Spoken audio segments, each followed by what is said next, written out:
Assalamualaikum warahmatullahi wabarakatuh. Bersama saya Muayana, calon guru penggerak angkatan 7 dari SMA N1 Keragilan, Serang, Banten. Saya akan melakukan aksi nyata modul 2.3 supervisi akademik. Dalam supervisi akademik terbagi 3 alur. Yang pertama pra-observasi, yang kedua observasi, yang ketiga pasca observasi. Sekarang kami akan melakukan observasi bersama rekan saya. Nama saya Sulihat, saya adalah guru SMA Negeri 1 Keragilan pada mata pelajaran Pendidikan Agama Islam. Oke, mari kita mulai pra-observasinya. Oke. Assalamualaikum Bu Ihat. Waalaikumsalam warahmatullahi wabarakatuh. Bagaimana kabarnya Bu?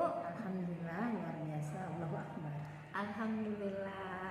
Besok kita akan mengadakan supervisi ya Bu ya. Bagaimana? Udah siap semuanya? Insya Allah siap Bu. Alhamdulillah. Kita mulai pertanyaan selanjutnya ya Bu ya. Oke. Apa tujuan pembelajarannya ya? Untuk materi besok yang akan ibu observasi adalah tentang kejujuran, bersikap jujur. Tujuan dari materi ini yaitu ada 5, karena memang untuk PAI itu KI 1 yaitu spiritual dan KI 2 sosial harus dimunculkan ya.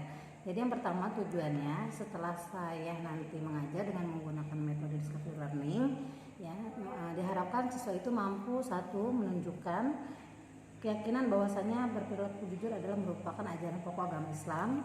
Yang kedua, anak mampu menunjukkan perilaku jujur dalam kehidupan sehari-hari. Ya, kemudian yang ketiga, anak mampu menelaah perilaku jujur dalam kehidupan sehari-hari, karena nanti saya akan menayangkan sebuah video di situ nanti anak disuruh menelaah ya. Kemudian tujuan yang keempat yaitu anak mampu membuat rumusan tentang perilaku jujur yang berdasarkan dengan Al-Quran dan hadis, dan terakhir tujuannya itu adalah anak mampu membuat resume pembelajaran di bawah naungan guru. Baik. Untuk selanjutnya kira-kira apa ya yang akan dikembangkan dari tujuan Ibu tadi? Karena PAI itu adalah lebih kepada soft skill ya, kejujuran ini adalah bagian dari soft skill, saya akan mengembangkan soft skill dari kejujuran ini gitu. Karena memang materi PAI itu kan nyata ya, nyata dalam kehidupan sehari-hari. Oke. Untuk mencapai strategi apa yang akan Ibu pakai besok? Pertama, nanti saya akan membuat suatu rangsangan dengan menampilkan sebuah video atau film pendek tentang materi kejujuran ini, dimana ketika saya melihat atau menyaksikan video itu, nanti anak mengidentifikasi apakah dalam video itu ada masalah atau tidak gitu. Karena nanti saya juga akan membagikan LKPD, lembar kerja peserta didik, dimana dalam LKPD itu ada perintah di mana untuk mengidentifikasi dari video itu. Setelah mereka mengidentifikasi, mereka mengumpulkan informasi dari video itu. Setelah itu mereka mengolah data. Setelah mengolah data, mereka memverifikasi atau membuktikan ya. Setelah itu mereka mengeneralisasi atau mengungkapkan, karena nanti akan dibuat kelompok juga ya. Oke. Apalagi kira-kira strateginya? Ya strateginya ya itu ya, karena metode yang akan saya pakai kan adalah discovery learning. Discovery learning itu anak diharuskan untuk mencari data tentang materi kejujuran itu. Maka nanti yang dibutuhkan adalah kuota internet ya, agar anak mampu searching gitu, atau bisa juga anak itu pergi ke perpustakaan gitu untuk mencari materi atau untuk memverifikasi, membuktikan tentang materi kejujuran itu. Oke, ada lagi enggak? Ya selain itu mungkin ya tadi ya LKPD itu ya. Oh, LKPD. Oke, baik. Kira-kira kendala apa yang akan Ibu hadapi untuk pembelajaran besok? Yang pertama ya yang akan dihadapi mungkin kebanyakan siswa itu tidak memiliki kuota atau jaringan internet yang kadang mungkin provider ini jaringan internetnya susah gitu ya. Jadi karena menggunakan kuisis ya, ya tidak ada jaringan. Nah, kira-kira bagaimana cara mengatasinya? Ya, mengatasi mungkin saya siap-siap aja, Bu. Kuota saya pakai untuk cateringan gitu ya. Jadi Ibu akan menyiapkan kuota sendiri untuk anak-anak. Luar biasa. Nah, kita kan udah panjang lebar nih ngomong tentang kendala terus bagaimana cara mengatasinya. Nah, kira-kira dari pertemuan ini apa yang ingin Ibu sampaikan? Yang pertama, kula syai'in bi'adad ya. Jadi segala sesuatu itu harus dipersiapkan. Jadi yang pertama saya bersyukur juga Ibu mengobservasi saya ya, karena dengan mengobservasi saya mempersiapkan materi ya dan strategi yang akan saya ajarkan ke anak-anak. Kemudian ada suatu ungkapan ya, yang pertama itu bahwasanya at-thariqatu ahamu minal maddah. Jadi metode itu penting daripada materi yang saya sampaikan tadi. Jadi metode yang saya pakai adalah discovery learning. Itu lebih penting metodenya daripada materi itu sendiri. Ya. Yang kedua, al-mudarris ahamu minat thariqah. Tapi seorang guru itu lebih penting daripada metode. Walaupun metode sebagus apapun, kalau mudarrisnya itu tidak hadir ya, maka percuma. Kemudian waruhul mudarris ahamu minal mudarris. Tapi semangatnya seorang guru ketika mengajar di dalam kelas itu lebih penting daripada gurunya itu sendiri. Gitu. Alhamdulillah, mudah-mudahan besok berjalan lancar ya Bu. Luar biasa semangatnya. Semangat ya Bu. Semangat. Oke, terima kasih. Demikian tadi praobservasi untuk aksi nyata modul 2.3 supervisi akademik yang akan dilanjutkan besok. Assalamualaikum warahmatullahi wabarakatuh.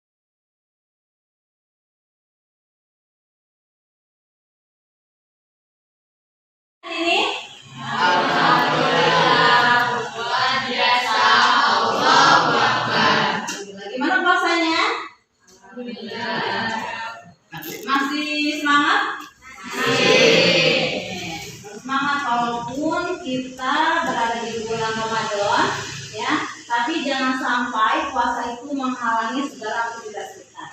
Ya, kenapa? Karena dalam hadis dikatakan bahwasanya man shoma ramadhana imanan wa ihtisaban ghufira lahu min dhanbihi ma taqaddama. Barang siapa yang berpuasa pada bulan suci Ramadan yang penuh keyakinan dan mengharap pahala karena Allah, maka Allah akan mengampuni dosa kita yang telah lalu. Masya Allah ya. Jadi kalau terus yakin ya bahwasanya puasa kita diterima. Ya. Oke, untuk pertemuan kali ini Ibu akan menyampaikan materi tentang kejujuran. Tentang apa? Kejujuran. Sebelumnya Ibu tanya tentang materi sebelumnya. Ada yang tahu tentang apa? Materi sebelumnya? Iman kepada malaikat. Ada berapa jumlah malaikat? 10. Jumlah malaikat 77.000. Namun yang wajib kita ketahui ada 10.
Assalamualaikum warahmatullahi wabarakatuh. Bersama saya Muayana CGP Angkatan 7 dari Seman 1 Keragilan.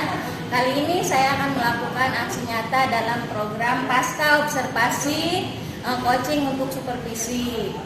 Perkenalkan PP saya Pak Junamik SPDMSI dari SMA 1 dan rekan sejawat saya. Ya Sudiha, saya adalah guru PAI. Baik, Ibu. langsung mulai.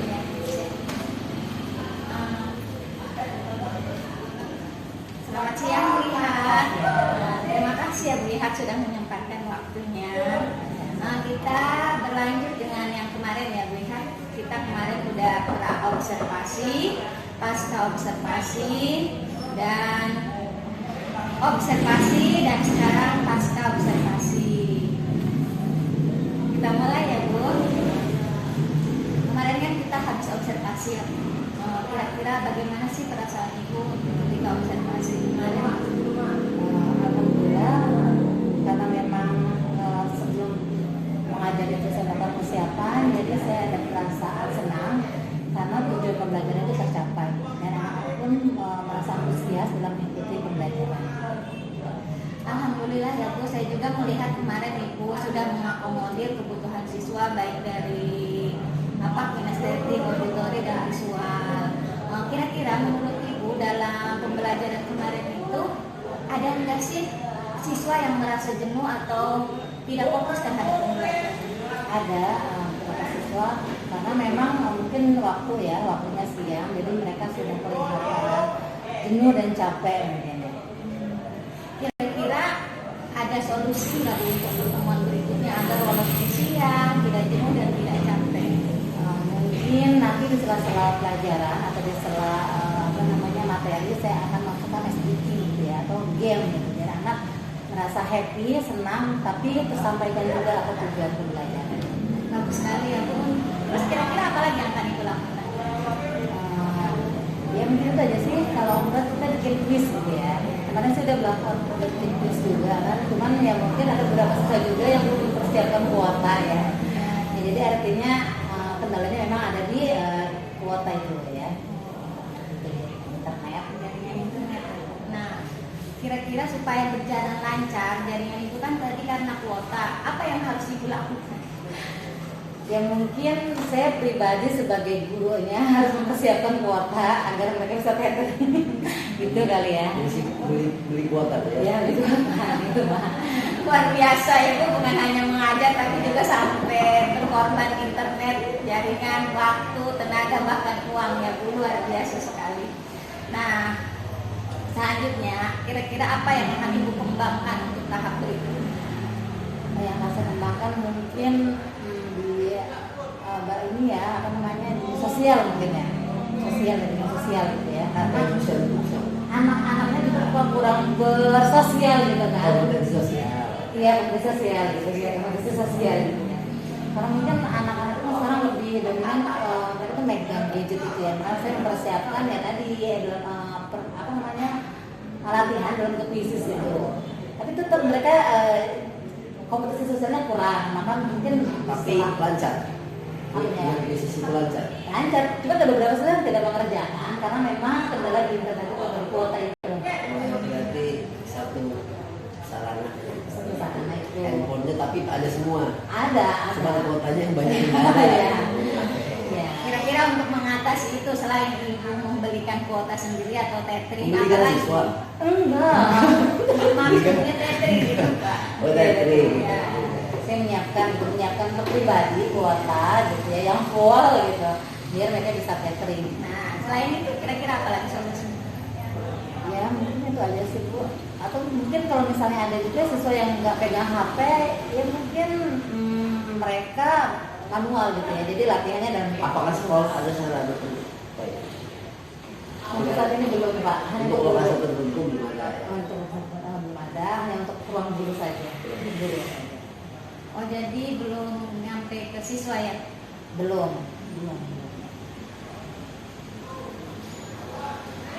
Terus nggak bisakah Ibu mengusulkan ini mah pendapat ya Bu ya, Kira-kira apakah Ibu bisa mengusulkan di sekolah? Menurut Ibu bagaimana? Betul nggak sih pemikiran kita? Maksudnya mengusulkan ke sekolah untuk mengadakan WiFi di kelas. Sebenarnya bagus aja, cuma kan ada dampak positif dan negatif mungkin ya. Ketika mungkin WiFi itu digunakan oleh seseorang untuk media pembelajaran, mengakses pembelajaran gitu ya, pelajaran-pelajaran lain, itu jadi nilai positif. Tapi kalau ketika anak itu kurang pengawasan guru dan guru tidak ada, terus mereka mengakses WiFi, ya kita nggak tahu apa yang mereka lakukan gitu kan. Betul sekali ya Bu. Kita itu memang harus ada di tempat ya Bu ya. Mau secanggih apapun internet atau apapun yang bisa mempelajari murid, tetap guru itu harus ada. Karena guru itu sebagai pamongnya ya Bu ya. Jadi seperti itu ya. Oke Bu.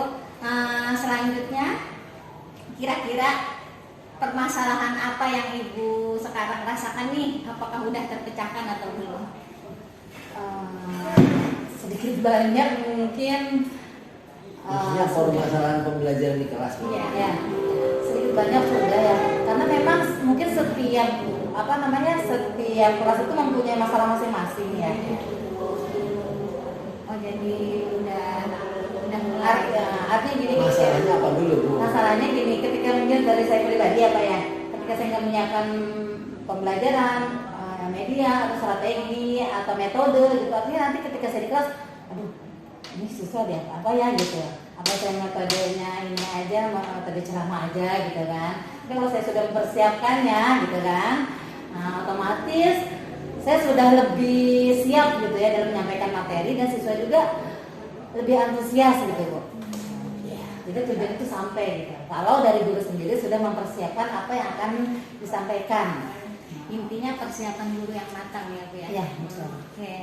Bagaimana Bu setelah obrolan ini, apa ada yang unek-unek di dalam hatinya udah terkeluarkan? Ya mungkin guru itu kan ruh ya. Iya. Saya pernah bilang ya ke Bu Muay bahwasanya at-thariqatu ahammu minal madah. Jadi metode itu penting daripada materi gitu ya. Walaupun sebagus apapun materinya, ya kalau misalnya cara menyampaikannya kurang, nggak bakalan sampai ke siswa. Tapi al-mudaris ahammu minal thariqah. Tapi seorang guru itu lebih penting daripada metode itu. Jadi kehadiran guru itu penting.